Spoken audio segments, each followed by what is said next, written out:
Good morning 8th class. This is 4th video of your chapter number 2 of history. ठीक है बेटे, we are going to study the conquest of Mysore. यानी conquest of Mysore क्या है और क्या हुआ था देखते हैं. The state of Mysore rose to prominence in the political history of south India under the leadership of Hyder Ali. यानी जो मैसूर स्टेट थी बेटा वो बहुत ज़्यादा डेवलप हुई, बहुत ही ज़्यादा उठी किस साउथ इंडिया के पोर्शन में, कब? हैदर अली जब था लीडर तब. In 1764 the Maratha Peshwa Madhav Rao attempted to defeat Hyder Ali but failed. 1764 में क्या हुआ कि माधव राव जो थे उन्होंने ट्राई किया हैदर अली को हराने का, मगर वो हार गए. ठीक है. इन 1765 the Nizam of Hyderabad sought the help of the English at Madras against Hyder Ali, but Hyder Ali once again proved to be more than their match. और क्या हुआ 1765 में निज़ाम ऑफ हैदर अली जो थे उन्होंने इंग्लिश की हेल्प ली इनको हराने के लिए हैदर अली को, बट फिर से वो हैदर अली जीत गए. ठीक है. Ali later Tipu Sultan became the ruler of Mysore. और बाद में कौन बना? टीपू सुल्तान जो है मैसूर का रूलर बन गया. He was looked at as the company's most formidable rival in the south. और वो जो थे कंपनी के जो सबसे जो कंपनी थी वो उनके सबसे बड़े राइवल थे, यानी दुश्मन थे. Thus the Anglo Mysore war began in 1789. और इसलिए एंग्लो मैसूर वॉर जो है शुरू हो गई 1789 में and ended by Tipu's death in 1792. और टीपू सुल्तान की जब डेथ हो गई 1792 में तभी वो वॉर खत्म हुई. Tipu had to surrender half of his dominions which were divided among the English, the Maratha and the Nizam. उनको अपनी आधी जो है राज्य कुर्बान करना पड़ा, जो किस किस में बटी? इंग्लिश में, मराठाज में और निज़ाम में. Anglo Maratha relationship. अब हम पढ़ेंगे एंग्लो मराठा रिलेशनशिप्स कैसे थे. The primary cause of first Maratha war was the interference of English government at the Bombay in the internal affair of Maratha. मतलब जो बेस था मराठा की, जो इंग्लिश से इतनी फाइट क्यों होती थी कि वो जो है मराठास के पर्सनल चीज़ों में और पर्सनल डिसीजंस में इंटरफेयर करते थे. ठीक है बेटे. और सबसे पहले उन्होंने कब किया था? बॉम्बे में. ठीक है. There were two claimant to the Maratha throne. One was Madhav Rao second and the other was Raghunath Rao. यानी ये जो दो थे मराठा को हथियाना चाहते थे. Raghunath Rao was supported by British. Raghunath को ब्रिटिश सपोर्ट करी थी. The war did not result in victory of either of side. मगर जो वॉर हुई वो किसी की भी साइड पे नहीं थी, मतलब ड्रॉ हो गया. अब आगे क्या हुआ in the second Anglo Maratha war. बेटा दूसरी मराठा वॉर में क्या हुआ? जो मराठा थे वो बुरी तरह हार गए, डिफीट हो गए. ठीक है. After this the British gain control over the Odisha coast and the territories between the Ganga and Jamuna. और जो हमारे ब्रिटिशर्स थे उनका कंट्रोल ओडिशा कोस्ट पर हो गया था, और टेरिटरी जो थी गंगा और जमुना के बीच में वो भी सब ब्रिटिशर्स ने हथिया ली थी. The third Anglo Maratha war completely destroyed the Maratha power. Maratha power को पूरी तरह डिस्ट्रॉय कर दिया था थर्ड जो वॉर हुई थी. The Marathas chief were defeated one after the another and were left powerless. एक के बाद एक मराठा के जो चीफ थे वो सब हारते गए. Fourth Anglo Maratha war prove to be disastrous for Marathas. और जो चौथी ये हुई मराठा की वॉर हुई, इसमें तो बिल्कुल ही मराठास जो थे वो खत्म हो गए.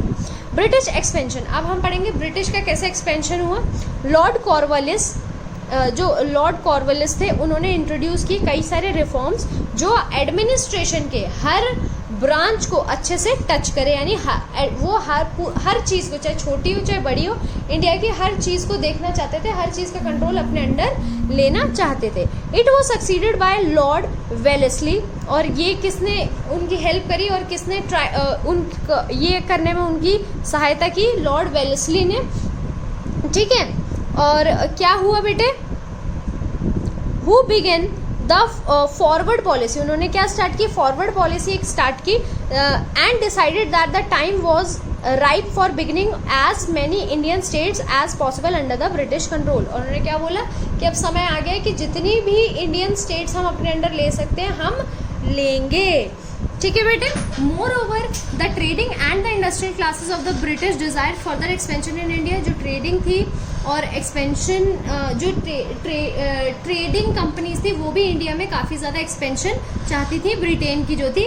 For this purpose Wellesley rely on 3 method. इसके लिए वेलेस्ली ने 3 मेथड सोचे, ठीक है। The system of subsidiary alliance, एक तो जो सब्सिडरी अलायंस का सिस्टम होता है। आउटराइट वॉर, अब एक आउटराइट वॉर भी होता है। Assumption of the territory of the previous subordinate ruler, ठीक है। अब ये तीनों क्या होते हैं, हम इसको आगे पढ़ते हैं। The subordinatory alliance was not a new concept for Indian ruler. कोई भी नया कॉन्सेप्ट नहीं था इंडियन रूलर के लिए। It was first devised by the French governor duplex. सबसे पहले डुप्लेक्स इसको लेकर आया था। It was also adopted the practice from Clive to Wellesley as the meaning to enhance the political influence of the company. Political influence बढ़ाने के लिए company का क्लाइव ने भी और वेलेस्ली ने भी इन मेथड्स का यूज किया बेटा। सबऑर्डिनेट अलायंस मतलब कि राजा के साथ मिलके क्या करना है कि हम तुम्हें, राजा को क्या बोलते थे ये कंपनी वाले कि हम तुम्हें तुम्हारे दुश्मन से बचाएंगे और तुम्हें उसके बदले में क्या होगा कि जो भी आपका राज्य है हमारे साथ मिलके तब उसको एडमिनिस्ट्रेट करना होगा, यानी तब हम उसको साथ में मिलकर चलाएंगे। Under the system an Indian ruler who signed the subsidiary alliance was offered protection from attack of his rivals on some conditions। और ये कंडीशन अगर फुलफिल करते हैं तो उसके बदले में क्या होगा, वो राइवल से जो है किंग को बचाएंगे। क्या क्या है ये? It had to keep British force in his state and pay for his maintenance. सबसे पहले ब्रिटिश फोर्स को अपनी स्टेट में रखेंगे और उसकी मेंटेनेंस के लिए पे करेंगे। Company in return was to protect him against the rebellions and invasions, यानी कोई भी घुसपैठ नहीं कर पाएगा और ये सबसे कंपनी उनको बचाएगी, किंग्स को, ठीक है। English resident was kept in the court for the native ruler, और इंग्लिश रेजिडेंट एक रखा जाएगा ताकि कोर्ट में जो है एक इंग्लिश पर्सन भी रहे कि क्या कैसे रूल हो रहा है। He must accept company as a permanent power in India, और ये एक्सेप्ट करना पड़ेगा कि कंपनी की जो है परमानेंट पावर है इंडिया में।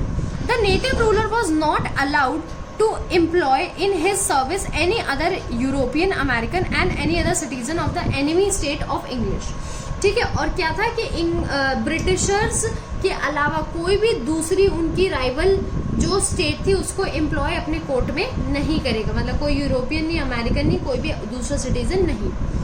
By signing the subordinate alliance, an Indian state virtually signed away its independence। अगर कोई भी इंडियन स्टेट जो है इसको साइन करते तो बेसिकली वो क्या साइन करे, अपनी इंडिपेंडेंस, यानी अपना जो उसका इंडिपेंडेंस आज़ादी है वो अपनी उसको ब्रिटिशर्स को दे रहा है। The cost of the subordinatory force proved by the Britishers was very high and in fact much beyond the paying capacity of the state. अब जो सबऑर्डिनेटरी फोर्स के लिए पे करना पड़ रहा था किंग्स को, वो बहुत ही ज़्यादा था, इवन के स्टेट्स उसको पे भी नहीं कर पा रही थी। The British could maintain a large army at a cost of Indian state, और ब्रिटिश जो थे लार्ज आर्मी को अपनी आर्मीज को मेंटेन करवा रहे थे इंडियन से। The alliance also completely ended the influence of the other European power, particularly the French. और इस ऐसी अलायंस ने क्या किया, बाकी जो यूरोपियन पावर्स थे उन सबका शासन ही खत्म कर दिया, स्पेशली फ्रेंच, यानी उसके जब ऐसी अलायंस साइन होने लगी तो बाकियों का कुछ भी नहीं दिख रहा था। The first person to accept the treaty was the Nizam of Hyder in 1798, और जो पहला पर्सन था जिसने ऐसी ट्रीटी एक्सेप्ट की थी वो कौन था, निज़ाम हैदराबाद का 1798 में। Then the Nawab of Awadh, फिर अवध ने भी किया था। इन 1802 पेशवा बाजीराव, फिर पेशवा बाजीराव ने द चीफ ऑफ मराठा कॉन्फिडेंसी, ठीक है, जो चीफ थे उन्होंने भी एक्सेप्ट किया था। That year only the Gaikwad of Baroda and Rajput ruler had signed this treaty, और उसके बाद जो है सिर्फ गायवाड़ ऑफ बड़ौदा और राजपूत रूलर्स जो थे उन्होंने अपनी ट्रीटी साइन की थी। Tipu Sultan of Mysore refuse to sign this treaty. Tipu Sultan ने बिल्कुल मना कर दिया था कि मैं इस ट्रीटी को साइन नहीं करूंगा। But after his death Rajkrishna had to sign it due to British pressure, और ब्रिटिश प्रेशर के अंडर आके जब टीपू सुल्तान की डेथ हो गई तो राजकृष्ण को ये ट्रीटी साइन करनी पड़ी। In 1803 Bhosle of Nagpur and Scindia of Gwalior sign this system, और उसके बाद भोसले जो थे नागपुर के और सिंधिया जो थे ग्वालियर के, उन्होंने भी ये साइन किया। The period of 1805 to 1848 saw an expansion of British power in India, और इस पीरियड के बीच में बेटा 1805 से 1845 के बीच में ब्रिटिश पावर का बहुत ज़्यादा एक्सपेंशन हुआ, बहुत ज़्यादा बढ़ गई। And the south east Asia, ठीक है, इंडिया के अंदर और साउथ ईस्ट एशिया में हर जगह जो था ब्रिटिश का बहुत ज़्यादा रूल था। Java and Sumatra were conquered from the Dutch, अब जावा और सुमात्रा को भी कॉन्कर्ड कर लिया था डच से, डच एक जगह का नाम है। Singapore Malay peninsula was also occupied, Singapore को भी इन्होंने ब्रिटिशर्स ने कैप्चर कर लिया था, मलाय को भी। Nepal Burma was also defeated, इनको भी अपने अंडर कर लिया था। In India Sindh was annexed and Britisher extended their influence upon the river Sutlej, ठीक है, सतलुज के ऊपर भी इन्होंने अपनी ये जो है अपने आसपास का एरिया कवर कर लिया था, और सारी चीज़ों का, हर चीज़ का एडवांटेज ये लेने लग गए थे। In this lord Hastings playing a big role, और इस सारे में यानी जो ब्रिटिश का एक्सपेंशन हुआ था, लॉर्ड हेस्टिंग जो थे उन्होंने बहुत ही बड़ा अपना रोल प्ले किया। नेक्स्ट टॉपिक क्या है बेटा, एंग्लो सिख रिलेशन, यानी इंग्लिश का और सिख्स का क्या रिलेशन था, ठीक है, उस समय में ये हम पढ़ेंगे। इन 1800 British turn their attention towards Punjab, अब क्या हुआ बेटा 1800 में क्या हुआ, ब्रिटिश ने अपनी अटेंशन कहाँ, किसकी तरफ कर ली, पंजाब की तरफ कर ली, ठीक है, विच वॉज स्टिल इंडिपेंडेंट, जो अभी भी क्या था, इंडिपेंडेंट था, मतलब वहां पर किसी का राज नहीं था, ठीक है बेटे। Raja Ranjit Singh was ruler of Punjab, और कौन था वहां का राजा, पंजाब का राजा Ranjit Singh. Who was friendly with the Britishers, जो ब्रिटिशर्स के क्या था, फ्रेंडली था ब्रिटिशर्स के साथ, ठीक है बेटे। The death of Maharaja Ranjit Singh in June 1839 was followed by political instability, और जब जून 1839 में राजा रंजीत सिंह की डेथ हुई तो क्या हुआ, पॉलिटिकल जो उनका पॉलिटिकली सारी चीज़ थी वो बिल्कुल हिल गई, इनस्टेबल हो गई। The British followed up the British prepared themselves to take advantage of the internal weakening of the Sikh state, और ब्रिटिशर्स ने क्या सोचा कि अब जो सिख हैं वो वीक हो गए और उनके एडवांटेज ली जाए।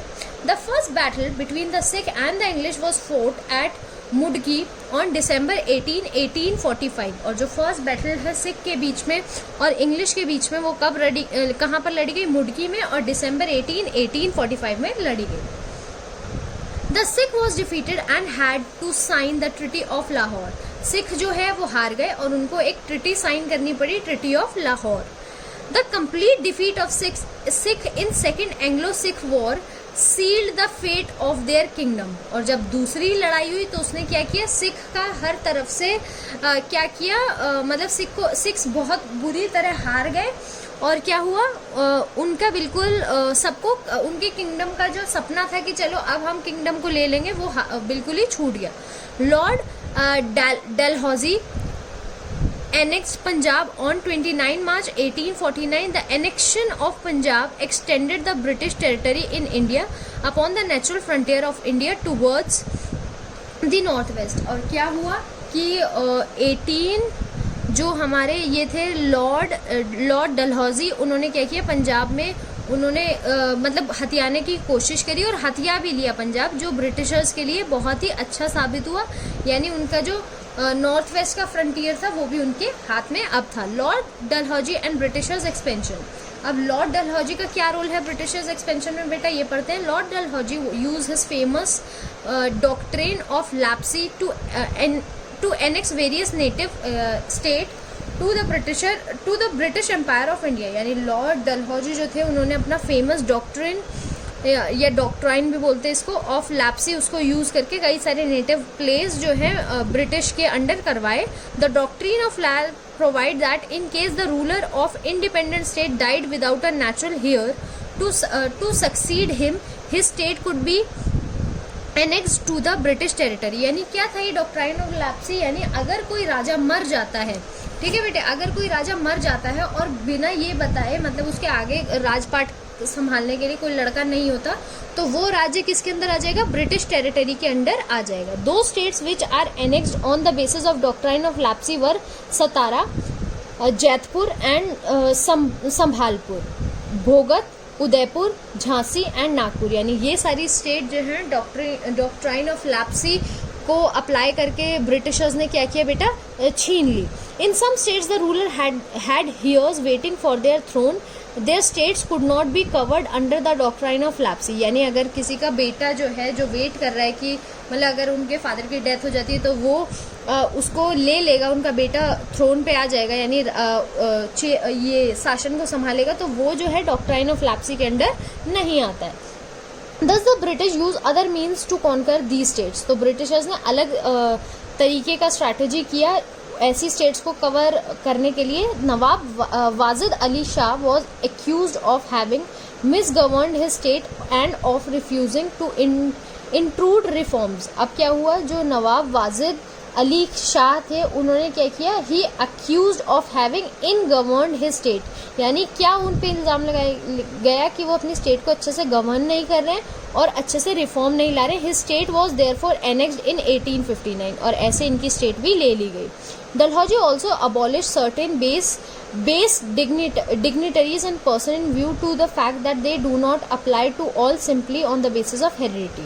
और कुछ ऐसे भी अप्लाई कर दिए कि सारी जो चीज़ें हैं वो हेरिडिटी के ऊपर, यानी जो बेटा है वही नहीं लेगा। The Carnatic was annexed in 1855। This way Dalhousie also refuse to pay pension to the Peshwa Dhondu Pant of Poona. और डलहौजी ने क्या किया, पेंशन देने के लिए भी मना कर दिया। Till 1859 lord Dalhousie policy of annexation played a major role in the British empire in India, but at the same time it created a large number of enemies for the British. यानी 1859 में जो डलहौजी की पॉलिसी थी, इसने Britishers को काफ़ी मदद की कई सारी स्टेट्स को अपने अंडर लाने के लिए, मगर एट द सेम टाइम उसी समय कई सारे दुश्मन भी ब्रिटिशर्स के बेटे खड़े कर दिए। तो आपका जो चैप्टर है वो यहीं पर फिनिश होता है।